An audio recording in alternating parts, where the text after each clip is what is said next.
കർത്താവായ യേശുക്രിസ്തുവിൻ്റെ ജീവനുള്ള സുവിശേഷം നമ്മെ സകല സത്യത്തിലേക്കും വഴി നടത്തുന്നതാണ്. ആ സത്യം നമ്മെ ആത്യന്തികമായ സ്വാതന്ത്ര്യത്തിലേക്ക് കൊണ്ടുവരുന്നു.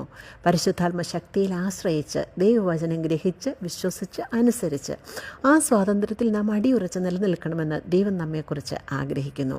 ഗലാത്യർ 5:1 പരിശുദ്ധാത്മ നമ്മെ ഇങ്ങനെ പ്രബോധിപ്പിക്കുന്നു: സ്വാതന്ത്ര്യത്തിനായിട്ട് ക്രിസ്തു നമ്മെ സ്വതന്ത്രരാക്കി, ആകയാൽ അതിൽ ഉറച്ചു നിൽപ്പീൻ, അടിമനുഖത്തിൽ പിന്നെയും കുടുങ്ങിപ്പോകരുതെന്ന്.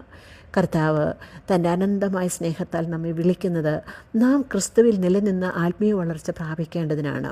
എന്നാൽ നമ്മുടെ ഈ വളർച്ചയെ മുരടിപ്പിക്കുന്നതിന് പിശാച് ആവോളം പരിശ്രമിക്കുമെന്ന് നാം അറിയണം.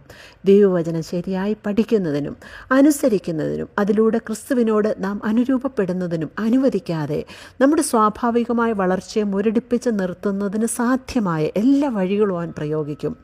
ചില മരങ്ങളുടെ തൈകളെടുത്ത് അതിന് തായ്വേരറുത്ത് ചെറിയ ചട്ടുകളിൽ അല്പമായ മണ്ണിൽ നട്ട് കൊമ്പുകളെ അറുത്ത് കളഞ്ഞ് ശേഷിക്കുന്നവരെ സ്വന്തം ഇഷ്ടപ്രകാരം തിരിച്ചുവെട്ടും വരിഞ്ഞു മുറുക്കിയും ആവശ്യമായ പോഷകങ്ങൾ ഉൾപ്പെടെ സ്വാഭാവിക വളർച്ചയ്ക്ക് ആവശ്യമായ എല്ലാ ഘടകങ്ങളെയും നിയന്ത്രിച്ചും ബോൺസായി വൃക്ഷങ്ങളെ ഒരുക്കി സ്വന്തം സ്വീകരണ മുറി അലങ്കരിക്കുന്നത് പോലെ സ്വാർത്ഥ താല്പര്യങ്ങൾ സംരക്ഷിക്കുന്നതിനായി ജനത്തിൻ്റെ യഥാർത്ഥമായ ആത്മീയ വളർച്ചയെ തടസ്സപ്പെടുത്തുന്ന മതനേതൃത്വങ്ങളെയാണ് നാം ഇന്ന് എവിടെയും കാണുന്നത്. തിരുവചനത്തിൽ നിന്നും ജനത്തിൻ്റെ ശ്രദ്ധ മാറ്റിവിട്ട് തെറ്റായ ഉപദേശങ്ങൾ ജനത്തെ പറഞ്ഞ് പഠിപ്പിച്ച് തീർത്തും തെറ്റായ വിശ്വാസത്തിലേക്ക് ജനത്തെ നയിക്കുന്നു. ഇങ്ങനെ ക്രിസ്തുവിലുള്ള അവരുടെ സ്വാതന്ത്ര്യത്തെ ഇല്ലാതെയാക്കുന്നു. ഒരിക്കലും ദൈവവചനപ്രകാരം അവരെ വളരുവാൻ അനുവദിക്കാതെ മതത്തിൻ്റെ ചട്ടക്കൂട്ടിൽ അവരെ തളച്ചിടുന്നു. വചനം അതിൻ്റെ പൂർണ്ണ സത്യത്തിൽ ജനത്തെ പഠിപ്പിക്കുന്നില്ല. ദൈവം തന്നെയായി വചനം ക്രിസ്തുവായി വെളിപ്പെട്ട് നിൽക്കുമ്പോൾ അവൻ്റെ ഉപദേശങ്ങൾ കൃത്യമായി ആചരിച്ച് ജീവരക്ഷ പ്രാപിക്കണമെന്ന് ദൈവം വ്യക്തമായി അനുശാസിക്കുമ്പോൾ അതിനെതിരായി വിവിധ മതസംഘടനകൾ ആചരിച്ചു വരുന്ന പാരമ്പര്യ വിശ്വാസങ്ങളാണ് ദൈവഹിതത്തേക്കാൾ മുൻപുണ്ടായതെന്ന് പാവം ജനത്തെ തെറ്റിദ്ധരിപ്പിക്കുന്ന മതത്തിൻ്റെ വഞ്ചന അറിയാതെ പോകരുത്.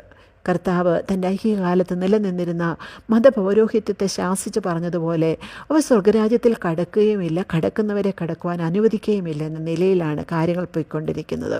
പ്രിയമുള്ളവരെ, തീർത്തും വചനവിരുദ്ധമായ അന്ധവിശ്വാസങ്ങൾ ജനത്തിൻ്റെ മേൽ അടിച്ചേൽപ്പിച്ച് അങ്ങനെ ക്രിസ്തുവിലുള്ള അവരുടെ ഏകാഗ്രതയും വിശുദ്ധിയും നഷ്ടപ്പെടുത്തി ജനത്തെ പിശാചിൻ്റെ അടിമത്തത്തിലാക്കുന്നു.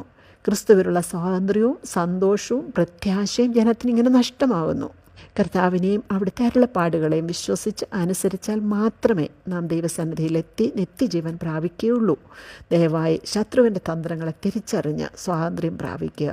ആയുസിൻ്റെ വിലയേറിയ സമയം നഷ്ടമാക്കരുത്. ദൈവമക്കളുടെ വചനത്തെ അതിൻ്റെ വിശുദ്ധിയിൽ പഠിച്ച് വിശ്വസിച്ച് അനുസരിക്കുക. അതിനപ്പുറം നമ്മെ അടിമത്തത്തിൽ തളച്ചിടുവാൻ ആരെയും അനുവദിക്കരുത്. ദൈവം നമ്മെ സഹായിക്കട്ടെ.